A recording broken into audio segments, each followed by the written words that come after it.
we're on our way to the most insane restaurant in the world. Have you heard of expedition dining? Because I hadn't either. Oh dear. Wow. That is banging. Basically the craziest restaurant you've ever seen in your life. The caviar tasted nuts out. I would actually give it a 10 out of 10. I don't know how you can improve on it. It's in the middle of the ocean. It's called the Iris. The actual dome that we're going to be eating in is in the middle of a fjord, and it's called the Salmon Eye. And the idea behind it is fascinating. Almost all of the food we eat is produced on land, and most of the world is covered by water. The balance is off. The future is closing in fast. We need to readjust, refocus, redefine. We need to dive deep into new solutions that don't deplete, to discover new ingredients, new techniques, and new flavors. So let's go check it out. It is very exciting. Welcome to the next part of the expedition, where we will look below the surface together. So we started off the expedition by being greeted by the captain, and there is only one way to get to the Iris, and that is of course by boat. Hey there, baby girl. Mike's made the incredible suggestion of sitting at the front of the boat, and Very cold. I think he instantly regrets it. So apparently there are 2 stops. We're going to the first one right now. I don't know what that is. And the second stop is the Salmon Eye. Let's go check it out. The first stop was a secret boathouse. We sat down in this original boathouse and started our day with a house-made cider. Second, we were served an edible garden. And we're meant to have it in one bite.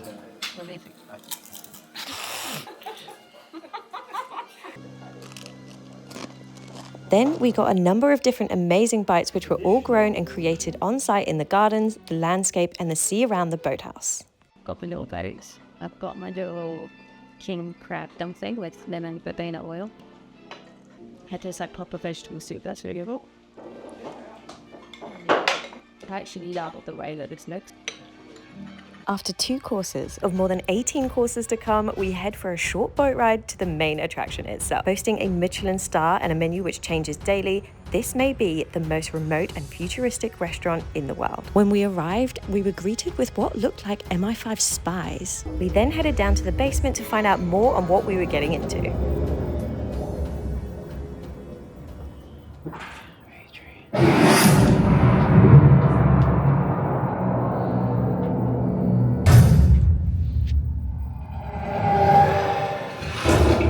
The future is closing in fast. We've pushed the limits of nature as far as they can stretch. The Iris is built on one simple idea. Food should come from its surroundings. All the food served is sourced from the fjord, the land, the seasons, and every dish reflects nature, sustainability, and connection. With each dish, there was a constant reminder that what we eat has a story, an impact, and a future. We were then directed to our next course, which was the seaweed hanging from the ceiling, which we then dipped into a sea urchin mousse. This is so unique. Wow. Next, we got shown around the inside of the Iris and what felt like an art sculpture built inside the year 3000. This is the metal monster. And made our way to the top of the roof where you can see the chefs at work in the kitchen. We then picked up our next dish. To be honest, at this point, we were pretty overwhelmed with everything. The music, the view, the secret MI5 feeling, so we didn't really know what we were eating, but I'm gonna put it on the screen. Okay. Back. What is that? What is that? It's almost like mustard. It's crab. Man, that's banging. The whole experience feels like you're in some otherworldly dimension. We sat down to start the meal and there are about 12 tables and the view is breathtaking. We were then greeted by our waiter and given an amazing brief of exactly what we were eating in this course, but again, we forgot everything. We've forgotten everything she said about this. I think what's it called? A crest. The local coat of arms. But it has dried tomatoes, and caviar on the top. I'm not sure about caviar. Personally, it's not a thing for me. I'll give it a go. But is there crab or something at the bottom? Let's find out. Or mussels. Let's give it a go. Smells good.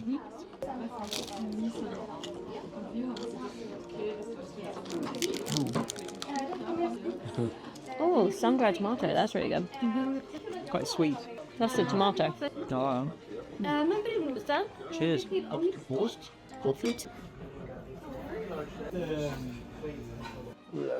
The sea floor.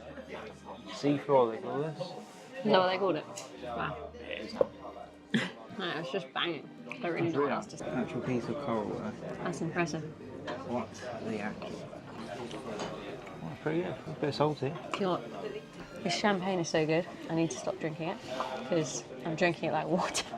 Is it another bit of sponge? Do 4 more of those. That was a very overwhelming explanation. So first up, we have sparkling tea. So there apparently are not enough alternatives to alcoholic drinks. So this is the sparkling tea. Yeah, it's really nice. I like that. Okay, that's fermented kind of. Oh, so it's got spruce, yarrow, and birch. Not sure about that. You don't like it? No. I quite like it.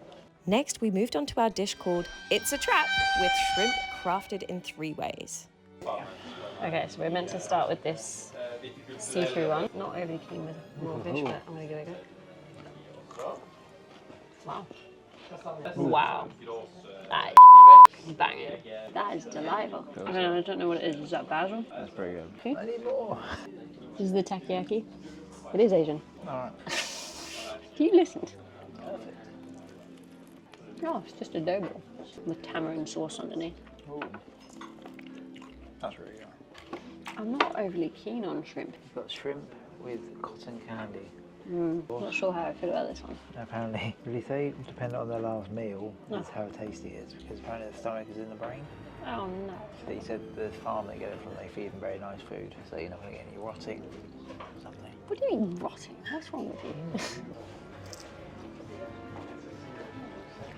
Oh, with the brain. Here you go, you have that. I'm not as keen on it. Eat the best bit. Let me try this candy floss. It looks like fishing line. Yeah, it is. It's the nets, isn't it? Oh, of course, yeah. That's what he's The saying. trawler nets. Trawler nets that cut away and then they suffocate the coral. Yeah. Everything has a story. This is one cool thing about this restaurant. Everything does literally have a story. So this is made out of hay infusion. What was the second thing? Some other stuff. Basically, tastes like a farm. Actually, it does taste of hay. Ooh. It does taste of hay. Wow. Tastes of a farm. That's hilarious. It's like an apple compote with hay and like infusion of farm. I'm getting like rabbit hutch. Rabbit hutch. That's hay. That's hay. Yeah. That was it. It was everything which you find in the woods. So he said pine oil, Pine oil, that's it. elderflower, and I don't know, making stuff up. It's very good. Very good. So next we met Annika, who is the head chef at the Iris. Red Norwegian sea urchin went rising. But it's such a big problem today that we made this little stoned sea urchin dish. They actually encourage divers nowadays to, if they see these sea urchins, actually crack a hole in their shell. They eat a lot of the seaweed forest that we really need in our oceans. They're an invasive species? Very much invasive species, yes. Not many chefs want to work with it. When we open it, there's meat as little as sometimes just a teaspoon. We have a broth made from rose hip from the island. I'm a bit scared. Yes, good one. Oh, very cool. And it can be a little bit spicy. Okay. Please enjoy. A few moments later.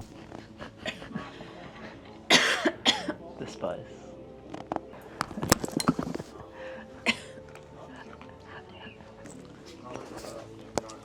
Oh wow. The shell is Spiciness. sweet and it's spicy and oh, is that a bit tomato? I don't know what that is. God, it's like yum but spicy. I'm gonna cough myself to death. This is my favourite one so far. Really? Yeah. Yeah, it's really nice. Yeah, I really like that. It's really good. Alright? Not too spicy anymore? I don't want to. I just tried it. Lovely. Fish, spaghetti. Okay, that. It's the only thing so far that I've been like, nope. More for me. Just trying to make sure no one sees it. I'm just so happy. That's very good. Everything else has been very good. Course 7? Christ, I hope Course not. 7? No, it's gonna be, that's at least course 10, I think please. Course 7. No, we've had so many. I know. Thank you. Okay, So this is a warm drink inspired by Northern Asia. So it's with rice and roti, and then on the top they have oil, which is hazelnut oil and something else, but it is pretty exquisite. That's quite a punch. Do you like it? It tastes like toasted rice tea with hazelnut. That's literally what it tastes like. I don't know. It's quite hard to explain. So this is 5 little pigs. This little pig went to the market. They have 5 little pigs which live on the farm. And they use all the different parts of the pig. So you've got tenderloin, you've got some cracklings, the pig skin, got the pig sausage. And you got a little dim sum. Sausage is good. I can confirm. It's got a bit of like spice to the sausage. You try sausage first? Yeah. Right, let's go for it. Sausage. Try the tenderloin. Yeah. Oh, sausage is nice. Sausage is, Got like a spice to it. what are you tasting now? A tendy. Let's get a little bit mustard seedy on it. Okay, if you had to go in order, which you like most? Sausage and then dumpling, and then tenderloin, and then maybe scratching for me. One thing I would say is you cannot be a picky eater if you come here. Wow, you haven't got a choice. Okay, so this dish, Jesus, that's heavy. This dish, I'm a bit scared to show it to you. This dish right here is apparently made out of items that humans normally discard and throw away. So we can scan the QR code and we can discover what this food actually is, or we can just eat it and then find out on death. Or it's been recommended to us that one of us eats it and the other one will look at it after. I think I'll eat it first because I know that I'm quite squeamish, and if there's anything that I don't really like, I probably won't eat it, so I'd rather eat it first and then find out later when it's too late. But it is edible for human consumption, so let's go. Oh, so this is called trash or treasure? One man's trash is another man's treasure. When do you want to know? After you've eaten it? Tell me now. What is that? That is weird. It's like seaweed or something. Is that seaweed? Is there 3 layers? Mm-hmm. So one of the first layers is is scalloped offcuts. The second one, horseradish trimmings, Yeah. It's like, squidding, crispy oolong, It's tea. and day-old bread. that's all right. Oh, and No. Yeah, I can always tell when he's lying. I can tell when he's like, oh, and. got some teeth. Wow, oh, It's very odd. there's a lot of taste there. There's a lot of taste. There's a lot of different tastes. It's like the horseradish, the tea, The fish. The fish. Yeah, it's very, very unusual. It's not bad, it's just very odd. Not bad. On top of it, we have a layer of the needles from the spruce trees. Taste to Caviar this and dessert. Ice cream. Interesting. Yes, not very common, but we're doing it. And then there's really 2 ways of eating this. The shell is a bit hard, Yeah. so I'd recommend you to crack it open first. That way you can take everything in each scoop. Pine needle dessert with ice cream and caviar, which the caviar tastes nutty. Not sure about the caviar, but let's give it a go. So a bit of caviar on its own. Caviar tastes of Nutella. I'm going to put it there right now. It's caviar tastes of Nutella. What is that? That is confusing. Pine needle. Pine ice cream. Yeah, it's got quite a unique, strong taste. It's almost got like a lemony kind of taste. Something like that. Yeah, why not? Well, I've got a hike to do tomorrow. You need to carbo load. Need some caviar energy. We're doing troll tonga tomorrow. That's tea in it, doesn't it? Tea and pear juice. Ribena too. So what causes this? It's a white chocolate shell. 18? It's much better. Dessert has to be, right? It can't be 18, can it? Ooh. Jasmine tea ice cream. Wow. Okay, let's give it a go. Oh mate, that toasted hazelnut is good. Try the pickled pear. Oh my god. That's banging. That is banging. Oh. It's a good last course.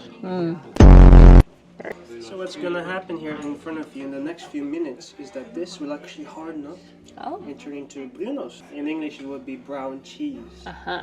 A little waffle. And you scoop the cheese on apparently. Try. Well, the waffle feels good. It's nice and crispy and hot. Good? Oh yeah. Really? That's like creme brulee. Oh really? I'm putting a lot on, so if you're mugging me off, I'm gonna be angry. We're gonna have a big marital fight. Promise. Hot damn. This boy delivered. I didn't know it. Oh, that's very good. Now it's More. be done. Finished. Finito. That was really good. I'm gonna sleep like a baby. That was too extremely. By the way, so we've got a 48-minute drive to our next hotel. Do not expect any conversation from me, okay? Yeah, I'm gonna pass out. Sorry. I'm driving. Don't. I'm just gonna die on that back seat. What? You're walking. I would actually give it a 10 out of 10. Yeah, that's good. I would give it a 10. I would give it a 10 out of 10. I don't know how you can improve on it. It's crazy. It is like, it's more than just eating. It's obviously an experience. It's almost like theatre as well. It's education. You get like a movie downstairs. You get a tour through the Salmon Eye. So you got the expedition, the restaurant, just everything. I didn't realise caviar could taste like this. We had caviar in 5 different ways. I'm sort of amazed by like how many stories they have for every single like little course. You know, for each course, they have like 12 different flavors, and they like explain each flavor, where it's come from, how locally it's been sourced, and why it's important to eat food the way that you have. Like, I'm so impressed. 10 out of 10. Don't think you could improve upon it. Have you drank all of your drink already? I was going to say cheers. Cheers, mate. Cheers. Suck on my ice.